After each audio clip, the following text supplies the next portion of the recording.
Já ouviu a voz de Deus hoje? Que tal ler a Bíblia antes de dormir? Estamos hoje começando a jornada de 2024, primeiro dia do ano, primeira devocional que faremos. É uma alegria ter a sua companhia. Pegue sua Bíblia, estamos em 1 Coríntios, capítulo 7. Aqui Paulo vai nos dar orientações com relação à vida de casado, à vida de solteiro, como é que deve ser a vida sexual do casal, como é que deve ser a rotina daquele que é solteiro, como ele deve exercer o domínio próprio. Pegue a sua Bíblia, temos muitas dúvidas aqui para serem sanadas, principalmente no que diz respeito ao divórcio, ao que diz respeito a casar-se novamente. Vamos juntos ouvir a voz de Deus, lembrando que essa série de estudos é sempre devocional. 1 Coríntios capítulo 7, versículo 1. Quanto aos assuntos sobre os quais vocês escreveram, é bom que o homem não toque em mulher. Mas por causa da imoralidade, cada um deve ter sua esposa e cada mulher o seu próprio marido. O marido deve cumprir os seus deveres conjugais para com sua mulher e da mesma forma a mulher para com o seu marido. A mulher não tem autoridade sobre o seu próprio corpo, mas sim o marido. Da mesma forma, o marido não tem autoridade sobre o seu próprio corpo, mas sim a mulher. Não se recusem um ao outro, exceto por mútuo consentimento e durante certo tempo, para que se dediquem à oração. Depois unam-se de novo, para que Satanás não os tente por não terem domínio próprio. Digo isso como concessão e não como mandamento. Esta igreja já havia feito uma série de perguntas a Paulo com relação à vida conjugal, à abstinência do ato sexual, à vida de solteiro, e Paulo está então dedicando esta carta também a resolver estas questões levantadas por essa igreja. O desejo do apóstolo Paulo era que os irmãos pudessem ser como ele. Qual era a condição do apóstolo Paulo? Ele vai dizer ao longo deste capítulo. Ele era solteiro e vivia somente para o ministério. O foco dele era totalmente no Senhor, na sua missão, no seu propósito. Porém, ele deixa um alerta muito importante. Cada homem, cada mulher deveria ter então a sua esposa, porque o que estava acontecendo aqui? A fornicação. Os irmãos estavam ardendo em desejos e acabavam então tendo relacionamento com outras irmãs, tanto da igreja como de fora da igreja, e não assumiam o matrimônio, não se casavam, pois eles declaravam querer viver na solteirice. O apóstolo Paulo fala, olha, se for para ficar ardendo de desejo, e se você não tem domínio, que você se case e que cada um tenha a sua própria esposa e o seu próprio esposo. Ele fala então sobre essa relação monogâmica que é estabelecida a partir do Novo Testamento desta forma. E o que é que nós vemos aqui neste bloco? Paulo começa a enfatizar como deveria ser o cuidado com o leito conjugal, como deveria ser o ambiente para que o casal pudesse desfrutar da companhia um do outro no momento de intimidade. Ele diz que a mulher não deveria ter domínio sobre o próprio corpo, mas sim ter domínio sobre o corpo do marido, e o marido não deveria ter autoridade sobre o seu próprio corpo, mas no corpo da mulher. Em outras cartas nós já observamos que esta métrica se repete, porém com destaque de que a mulher é o sexo frágil, então nós deveríamos ter entendimento neste relacionamento. Essa é a palavra para os homens. Qual é o alerta do apóstolo Paulo aqui? Não adianta de nada você se casar fugindo da fornicação, mas começar então a não ter uma vida de intimidade sexual com a sua esposa. O que é que isso vai acarretar? Se você passa longos períodos sem ter um relacionamento e sem isso ser um comum acordo, vocês vão acabar dando brecha. E onde é que reside essa brecha? Na ausência de domínio próprio. Obviamente que cada um tem, dentro do relacionamento, a sua responsabilidade. Não é porque no ambiente de casamento algum dos cônjuges tem se negado que o outro tem o direito de praticar o adultério.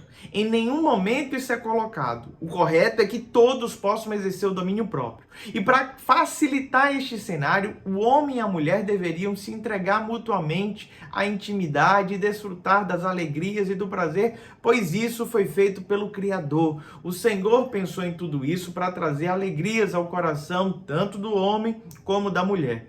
Paulo, não o Senhor, mas Paulo faz uma concessão aqui. Qual é essa concessão? Qual é essa brecha que ele está abrindo? Ele diz, caso um dos dois ou ambos queiram se dedicar à oração, ao jejum, tenham um propósito espiritual, podem se abster por tempo determinado entre vocês, para que vocês não deem lugar às astutas ciladas do diabo, para que vocês não caiam em tentação, para que vocês não deem brecha. Não faz sentido você se afastar do teu cônjuge simplesmente para se dedicar à vida espiritual e no meio do percurso você perder um casamento por adultério, ou até mesmo você cair na tentação por estar com seus hormônios gritando. Então, a minha oração no dia de hoje, desde já, é que vocês tenham discernimento no ambiente conjugal, que vocês não se neguem um ao outro, mas que desfrutem de tudo o que o Senhor preparou. Que a gente possa entender qual é o princípio que norteia o casamento, e o princípio é: somos uma só carne.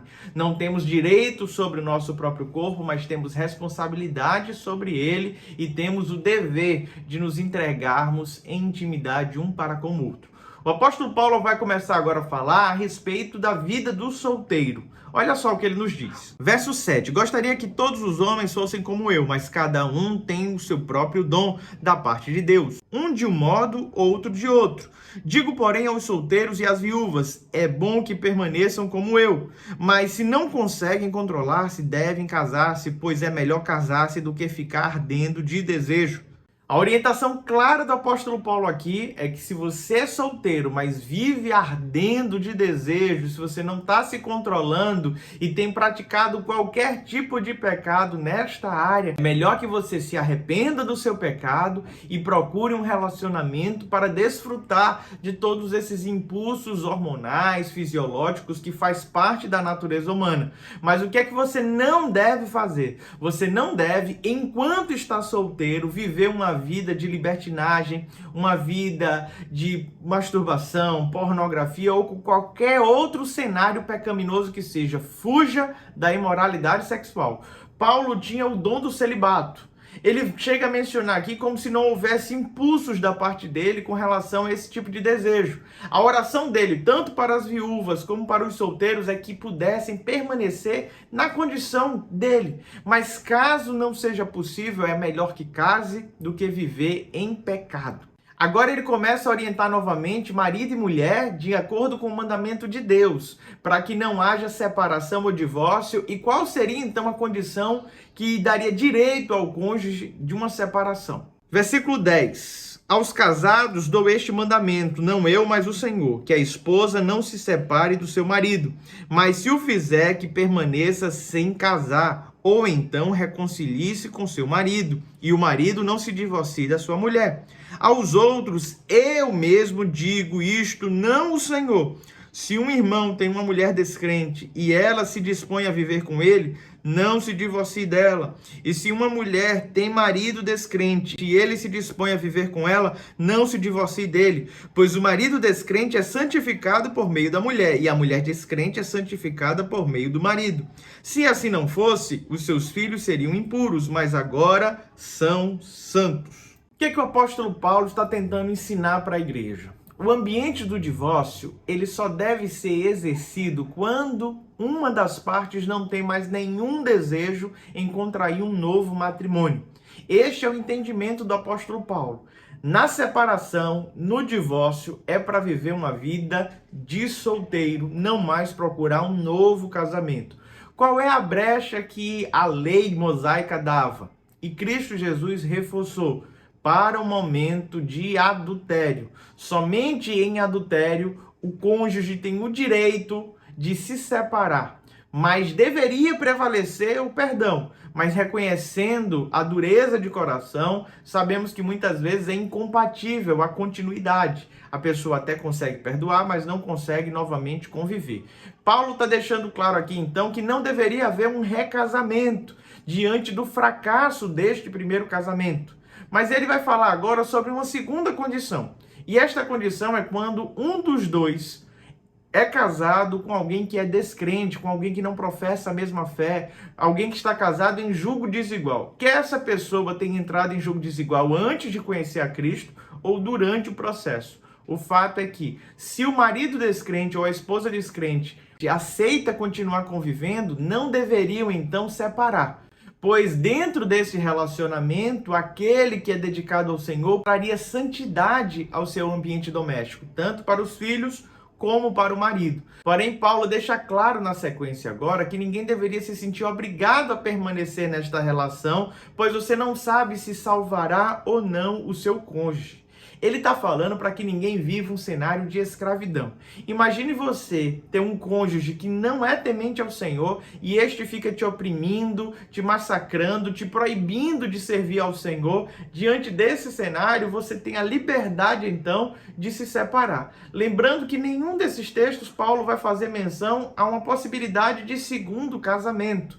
O que é que a gente precisa entender, meus amados irmãos? Uma coisa é aquilo que Deus deseja para as nossas vidas, aquilo que Ele julga que é o melhor para as nossas vidas. Outra coisa completamente diferente são os arranjos familiares que nós temos nos nossos dias. Eu estou falando aqui o que a palavra do Senhor nos orienta como que há de melhor para o ambiente doméstico, que isso fique muito claro em nossos corações. O apóstolo Paulo prossegue pedindo para que cada um permaneça como foi encontrado em Cristo. Se você foi encontrado casado, você não precisa se separar simplesmente porque o teu cônjuge não é cristão. Se você foi encontrado circuncidado, você não deveria refazer esta circuncisão. Se você não foi circuncidado, você não deveria fazer a circuncisão.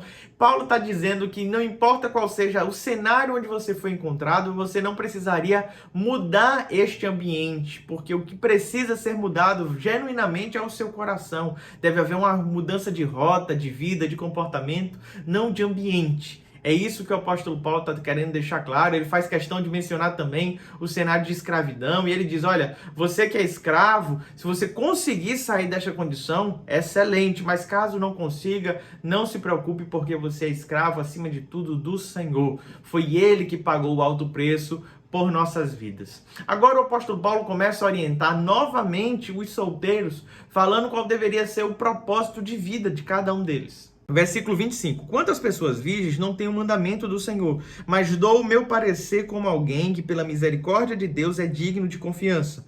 Por causa dos problemas atuais, penso que é melhor o homem permanecer como está.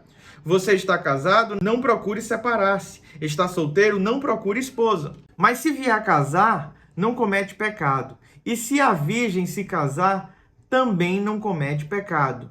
Mas aqueles que se casarem enfrentarão muitas dificuldades na vida e eu gostaria de poupá-los. O apóstolo Paulo fala aqui sobre as muitas dificuldades que somente quem é casado sabe que existem. É bem verdade que o fato dele não estar casado ou não ser casado colocava ele numa condição diferente. No meu caso, enquanto casado, a minha orientação é case porque casar é bom. Tem dificuldades? Tem lutas? Tem muitas lutas. Mas o Senhor dá graça. Quando você casa com uma pessoa que está disposta a ser modelada pelo Senhor, quando você casa com um marido que é temente ao Senhor, o casamento tende a encontrar o seu rumo. O apóstolo Paulo fala para que cada um não se apresse em mudar o seu status. É importante entender as circunstâncias que você está no Senhor. Olha como ele vai nos orientar agora. Versículo 32. Gostaria de vê-los livres de preocupações. O homem que não é casado preocupa-se com as coisas do Senhor e como agradar ao Senhor. Mas o homem casado preocupa-se com as coisas deste mundo e como agradar a sua mulher. E está dividido. Tanto a mulher não casada como a virgem preocupa-se com as coisas do Senhor, para serem santas no corpo e no espírito. Mas a casada preocupa-se com as coisas deste mundo e como agradar o seu marido. Estou dizendo isso para o próprio bem de vocês, não para lhes impor restrições, mas para que vocês possam viver de maneira correta, em plena consagração ao Senhor. Se alguém acha que está agindo de forma indevida diante da virgem, de quem está noivo, que ela está passando da idade, achando que deve se casar, faça como achar melhor. Com isso não peca, casem-se. Contudo, o homem que decidiu firmemente em seu coração que não se sente obrigado, mas tem controle sobre sua própria vontade e decidiu não se casar com a virgem, este também faz bem. Assim, aquele que se casa com a virgem faz bem, mas aquele que não se casa faz melhor. A mulher está ligada ao seu marido enquanto ele viver, mas se o seu marido morrer, ela estará livre para se casar com quem quiser, contanto que ele pertença ao Senhor. Em seu parecer, ela será mais feliz se permanecer como está. e penso que também tenho o Espírito de Deus. A orientação do apóstolo Paulo aqui é que aquele que é solteiro deveria se dedicar aos propósitos do Senhor, deveria focar em agradar ao Senhor. Mas uma vez que está no matrimônio, deveria empreender em cuidar da sua esposa, em cuidar do seu lar. Ele estaria então dividido dentro desse cenário. Ele diz que tanto aquele que casou como o que não casou, está tudo certo, não há pecado nisso. Se alguém está comprometido no noivado, mas decide não casar porque prefere viver a vida de solteiro, dedicada ao Senhor, não comete pecado. Nós costumamos dizer que um namoro e um noivado acabam para que um casamento não tenha que acabar. Se um noivado é desfeito, não há pecado nenhum nisso. O errado é você contrair um matrimônio a contragosto e lá na frente acabar se prejudicando, tanto por sua falta de controle ou por sua falta de dedicação ao casamento. Paulo fala que o homem que está negando este noivado, ele precisava ter controle de sua decisão. Não poderia ser alguém que está ardendo em desejos. Ele vai abrir aqui uma concessão para o segundo casamento. E qual é essa concessão? A viuvez. A partir do momento em que o cônjuge morre, o outro está livre para entrar no relacionamento. Mas Paulo faz uma advertência. Você deve contrair um relacionamento com quem? Com ímpio? Com descrente? Não. Com alguém que seja temente ao Senhor, foi o que ele falou. Paulo é terminantemente contra um casamento em julgo desigual. Ele só fala que você não deve sair dele se você estiver neste cenário antes de ter conhecido ao Senhor. Mas uma vez que você conhece ao Senhor, não faz sentido você se relacionar intimamente com alguém que não professa a mesma fé que você. Mas uma vez que você já está nesse cenário, não saia, continue santificando o seu lar, os seus filhos, abençoando a sua casa, pois quem sabe o Senhor não alcança o coração do teu cônjuge. O que fica muito claro nesse texto é que ele tende muito ao que é o desejo do apóstolo Paulo. E qual é o desejo do apóstolo Paulo? Que cada um se dedique única e exclusivamente para o Senhor. Como ele tinha o dom de celibato, era muito fácil para ele declarar isto dessa forma. Mas a orientação básica, o princípio básico é: se você ficar ardendo em desejo, que você case-se para não viver na fornicação, para não viver em pecado. E se você está dentro do casamento e está cheio de desejo, que vocês não se neguem um ao outro para que não haja espaço para o adultério ou qualquer outro tipo de imoralidade sexual. Qual é a minha orientação no dia de hoje? Você que está casado, que Deus abençoe o teu casamento, que traga cada vez mais intimidade, compartilhar, paz, alegria no teu ambiente doméstico. Você que está solteiro, solteira, se dedique ao Senhor, à obra do Senhor, se consagre a Deus. Se de alguma maneira você deseja casar, se você é solteiro, mas tem no coração o desejo de constituir uma família, você não comete pecado algum, você não é menos espiritual que o outro, apenas não caia na fornicação. Eu quero orar por todos vocês que me acompanham agora, por casais que aqui estão vivendo de repente conflitos, pensando em divorciar, por você solteiro que tem chorado, que tem amargurado esta vida e gostaria de estar casado. Vamos orar ao Senhor? Pai bondoso e querido, rogo a Ti por cada um dos Teus servos. Aqueles que estão na condição de casados, que honrem o Teu santo nome, que desfrutem do casamento na plenitude, que vivam uma vida de intimidade e honrem o Teu nome em todas as coisas. Aqueles que são solteiros, Pai, eu te peço no nome de Jesus, livra-os da tentação, coloca pessoas, ó Deus, que possam partilhar a vida com eles, que eles possam descobrir alegrias juntos dentro do casamento. Aqueles, ó Pai, que o Senhor tem dado o dom do celibato, que exerçam ministério, Pai, que foquem em agradar ao Senhor. Aqueles teus servos que estão vivendo um casamento de julgo desigual, em nome de Jesus, estabelece a tua paz nessa hora, que a tua paz reine e que este cônjuge, Pai, possa se entregar a Ti, no nome de Jesus. Amém. Deus te abençoe, é uma alegria ter a tua companhia. Amanhã estamos de volta aqui às 21h30. Se você ainda não é inscrito, não perca tempo, se inscreva aqui no canal, curta, comente, compartilhe. É sempre bom ter a sua companhia. Até amanhã.